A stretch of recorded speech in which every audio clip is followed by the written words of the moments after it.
Gotta find h prime of x. So it's a product on top. It's a big quotient, so we gotta do the quotient rule, which means we gotta drive the top first.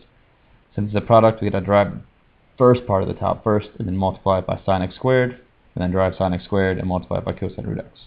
So anyway, derive cosine root x first. And that is derive the outside part. That's going to be negative sine root x times derivative of the inside part, which is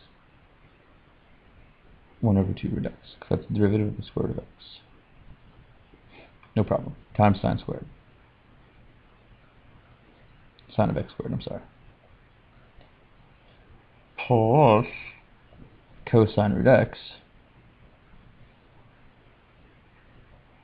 which is the first part, times the derivative of the second, which is going to be cosine of x squared times the derivative of the inside, which is 2x.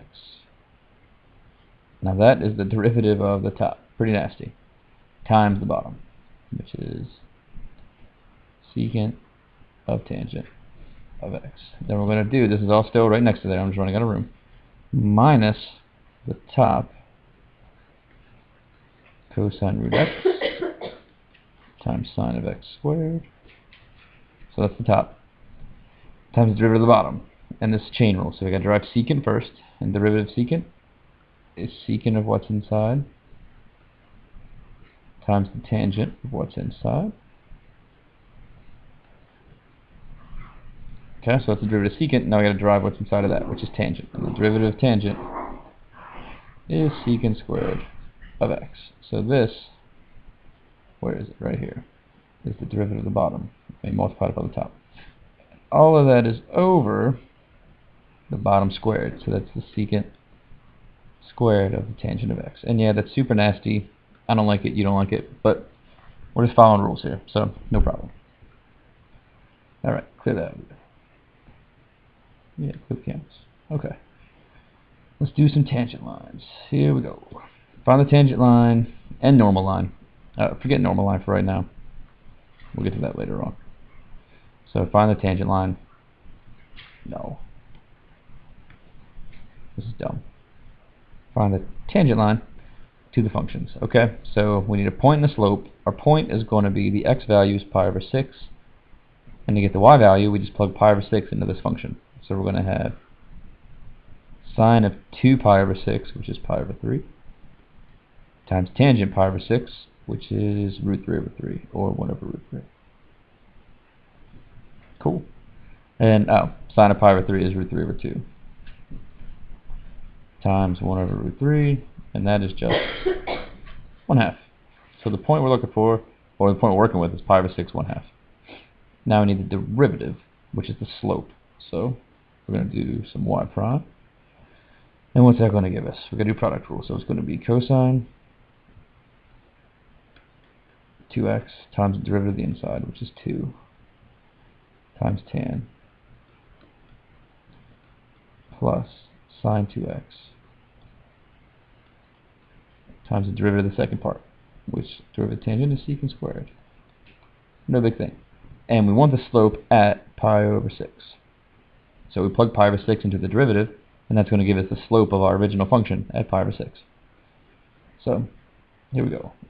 We want y prime at pi over 6. And that's going to give us cosine of 2 pi over 6 is cosine pi over 3, which is 1/2,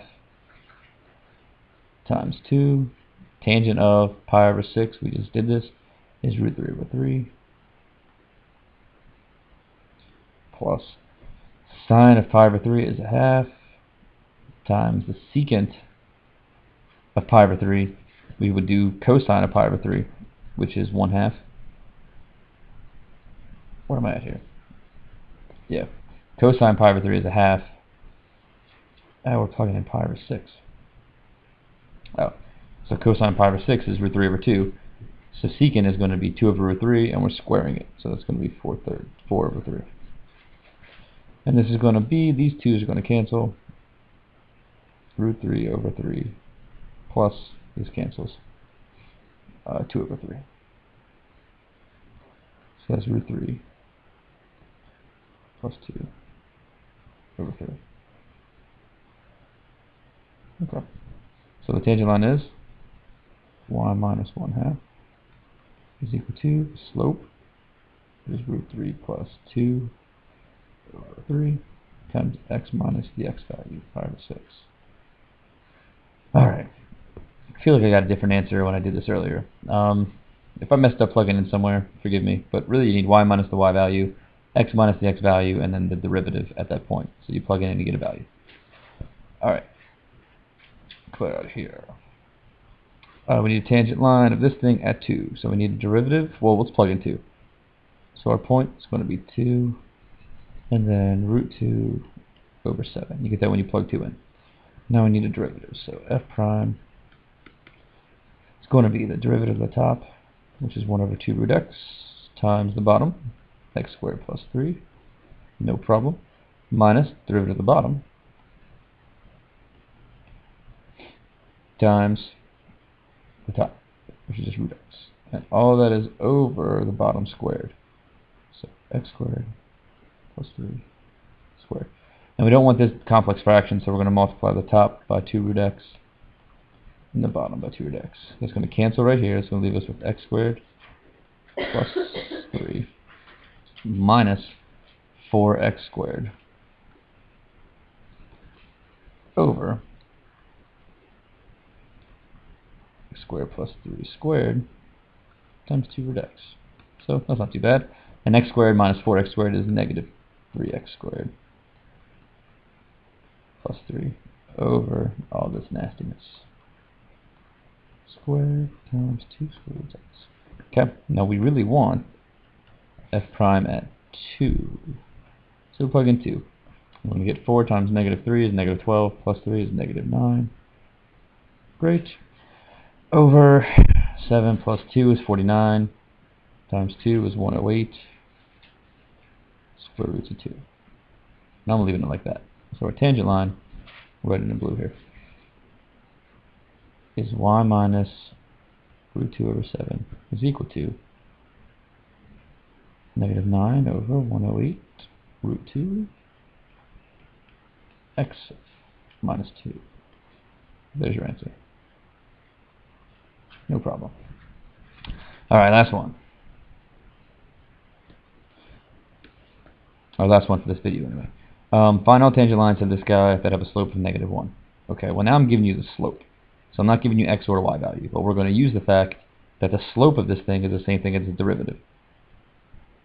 So dy dx of this guy is going to be 3x squared plus 6x minus 10. And we want to find the points where the slope is negative 1. So the derivative has to equal negative 1. That's what's going on there.